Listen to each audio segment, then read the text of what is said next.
Hello everyone, good morning. और मैं अब लाइव आ चुकी हूँ और हम अपना बुक रीडिंग का वर्क शुरू करेंगे, जो कि हमारा डेली का काम है।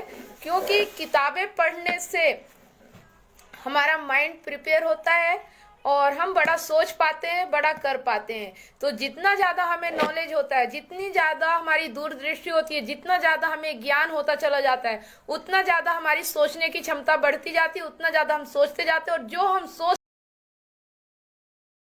सकते हैं वो हम पा सकते हैं। तो बहुत जबरदस्त तरीके से कि ये चीजें काम करती हैं और ये मैं आपको प्रूव कर रही हूँ। मैं जितना सोच सकती हूँ उतना सब कुछ मैं कर पा रही हूँ, आपके सामने हूँ। तो अभी हम बुक पढ़ने का काम कर रहे हैं और बुक इसलिए क्योंकि सबसे ज्यादा जरूरी हमारी सफलता में बुक ही है, जो हमें आगे बढ़ाती हैं। जितनी ज्यादा आप किताबें पढ़ेंगे, जितनी ज्यादा आप नॉलेज अपने अंदर रखेंगे, उतना ज्यादा आपको सफलता मिलेगी, सक्सेस मिलेगी। तो चलिए स्टार्ट करते हैं हम अपना बुक रीडिंग का वर्क।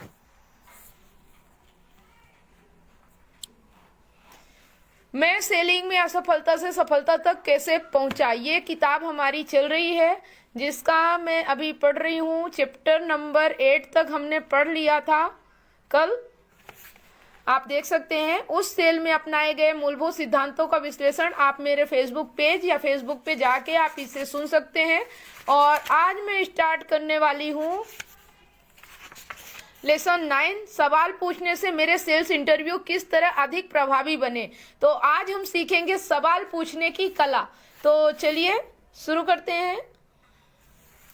नया विचार कई बार किसी आदमी के नजरिए में तीव्र और क्रांतिकारी परिवर्तन उत्पन्न करता है। उदाहरण के तौर पर न्यूयॉर्क में उस सेल को सफलतापूर्वक हासिल करने से ठीक पहले मैंने अपने लिए $2.5 लाख प्रति वर्ष का प्रोड्यूसर होने का लक्ष्य निर्धारित किया था। मैंने सोचा था कि कड़ी और निरंतर मेहनत से मैं इस लक्ष्य को हासिल कर लूंगा। अब अचानक मैंने एक ही दिन में $2.5 लाख का बिजनेस हासिल कर लिया था। अविश्वसनीय, ऐसा कैसे हो सकता था? केवल एक सप्ताह पहले $2.5 लाख प्रति वर्ष बड़ा लक्ष्य दिख रहा था। अब मैं यह सोचने लगा 10 लाख मेरा लक्ष्य है। उस रात को फिलाडेल्फिया लौटते समय ट्रेन में बैठे बैठे यही विचार मेरे मस्तिष्क में दौड़ रहे थे। मुझे भावनात्मक उत्तेजना हो रही थी। मैं इतना रोमांचित था कि मुझ में अपनी सीट पर बैठा नहीं जा रहा था। मैं डिब्बे में यहाँ से वहाँ और वहाँ से यहाँ टहलने लगा। हर सीट भरी हुई थी, परंतु मुझे याद नहीं आता कि मैंने किसी आदमी को ठीक से देखा हो। बार बार मैं उसी सेल के बारे में सोचता रहा, उसके हर शब्द के बारे में। मिस्टर बूथ ने क्या कहा था, मैंने क्या कहा था। आखिरकार मैं बैठ गया और मैंने पूरे इंटरव्यू को लिख लिया। यह ट्रिप कितनी बेकार और मूर्खतापूर्ण होती, मैंने खुद से कहा, अगर मैंने एलियट हॉल की वह चर्चा नहीं सुनी होती जिसमें उन्होंने सवाल पूछने के महत्व के बारे में बताया था। सच्चाई यह है कि कुछ दिन पहले तक मेरे मन में इस तरह के प्रकरण में न्यूयॉर्क जाने का विचार ही नहीं आया होता। मैंने यह महसूस किया, अगर मैंने वही बातें सवालों के रूप में ना कहकर सामान्य रूप से कही होती तो मुझे 3 मिनट में ही वहां से धक्के मारकर बाहर निकाल दिया जाता। हालांकि मैंने जो कहा था वह बहुत प्रबलता और रोमांच के साथ कहा था, परंतु इस सफल निर्माता ने मेरी बातों का बुरा नहीं माना। आपको शब्द दिखाई दे रहे हैं? ठीक है। अपने विचारों को सवालों के रूप में रखने से उसे यह पता चल गया कि मेरी राय में उसे क्या करना चाहिए, परंतु उसी समय मैंने उसे खरीदार की सीट में बिठा दिया। हर बार जब भी वह कोई आपत्ति या कमेंट देता था तो मैं एक और प्रश्न पूछकर गेंद को उसी के पाले में उछाल देता था। जब वह आखिरकार उठा, उसने अपना हेड उठाया और कहा, आइए चले, तो मैं जानता था कि उसे ऐसा महसूस हो रहा होगा कि यह उसी का विचार था, उसी का निर्णय था।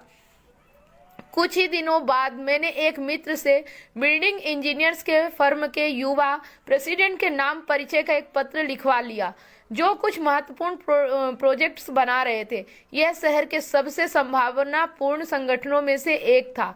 युवा प्रेसिडेंट ने एक ही नज़र में परिचय के उस पत्र को पढ़ लिया और कहा, अगर आप बीमे के बारे में बात करना चाहते हो तो उसमें मेरी कोई रुचि नहीं है। मैंने अभी 1 महीने पहले ही बीमा खरीदा है। उसके अंदाज में ऐसा कुछ था जिससे यह पता चलता था कि यह उसका आखिरी फैसला था। इसलिए मैंने महसूस किया कि आगे जुटे रहना घातक होगा।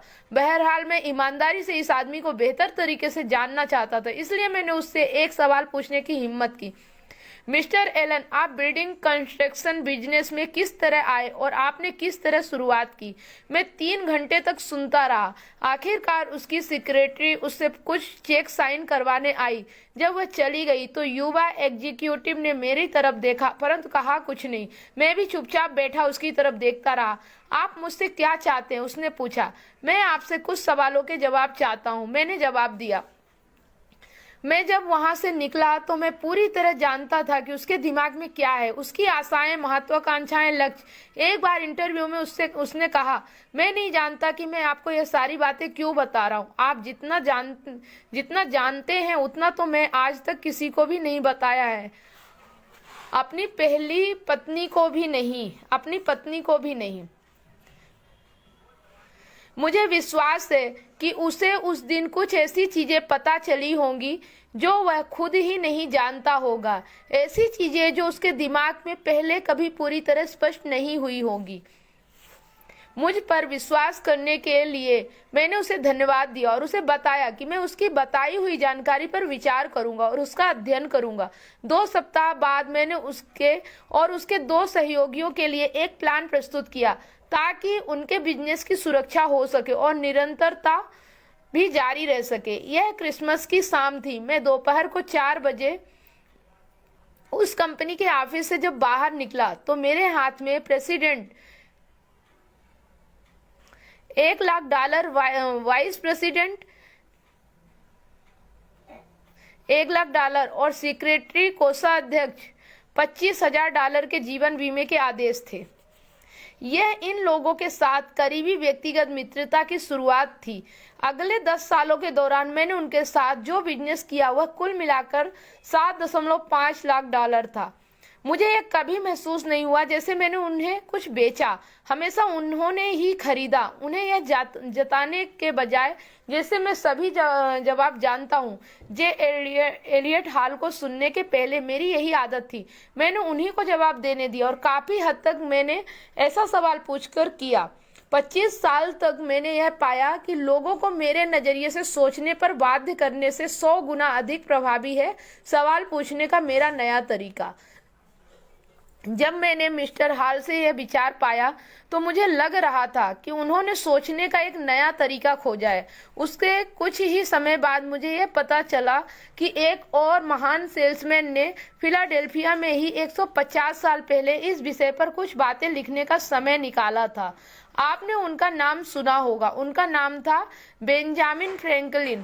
फ्रैंकलिन ने बताया कि किस तरह उन्होंने यह विचार उस आदमी के लेखन में खोजा जो ब्रेन फ्रैंकलिन से 2200 वर्ष पहले पैदा हुआ था और जो एथेंस ग्रीस में रहा करता था। उस आदमी का नाम सुकराता था। सवाल पूछने के अपने तरीके के कारण सुकरात ने ऐसा कुछ किया जो इतिहास में बहुत कम लोग कर पाए। उन्होंने विश्व के चिंतन को बदल दिया। मुझे यह जानकर आश्चर्य हुआ कि युवावस्था में फ्रैंकलिन की लोगों से पटरी नहीं बैठती थी। उन्होंने कई दुश्मन बना लिए क्योंकि उन्हें बहस और वाद विवाद करने की आदत थी। वे निश्चयात्मक वाक्य बहुत अधिक बोलते थे और वे लोगों पर हावी होने की बहुत कोशिश करते थे।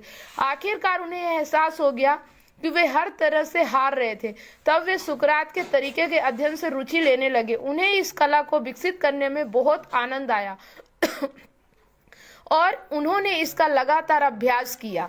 यह आदत फ्रैंकलिन ने लिखा, मुझे विश्वास है कि मेरे लिए बहुत लाभकारी रही है जब मैंने लोगों से अपनी बात मनवाने की कोशिश की, जैसा मुझे कई मामलों को प्रमोट करने के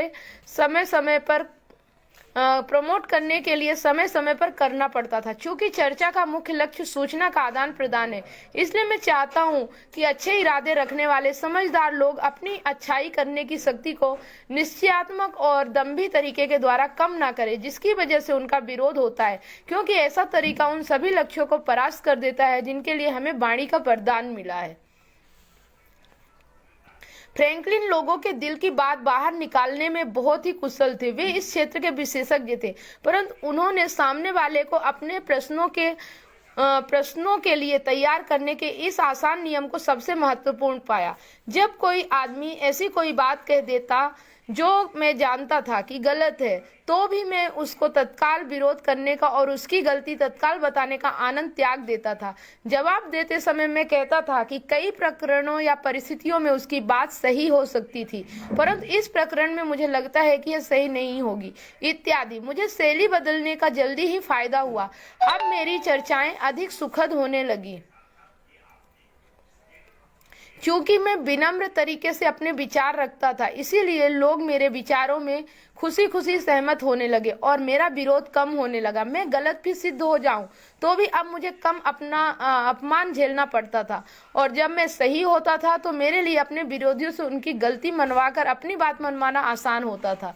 यह तरीका इतना प्रैक्टिकल और आसान है कि मैंने इसे सेलिंग में आजमाना शुरू कर दिया। इसने मेरी तत्काल मदद की। मैंने फ्रैंकलिन के शब्दों को ही अवसर के अनुरूप दूसरे शब्दों में ढाला था, ताकि मैं सेलिंग में उनका प्रयोग कर सकूं। मुझे अब शर्म आती है कि मैं कभी यह कहा करता था, मैं आपसे इसलिए सहमत नहीं हो सकता क्योंकि क्या आपको नहीं लगता कहने की आदत एक बहुत छोटी सी आदत है, परंतु मैंने यह पाया है कि इसकी मदद से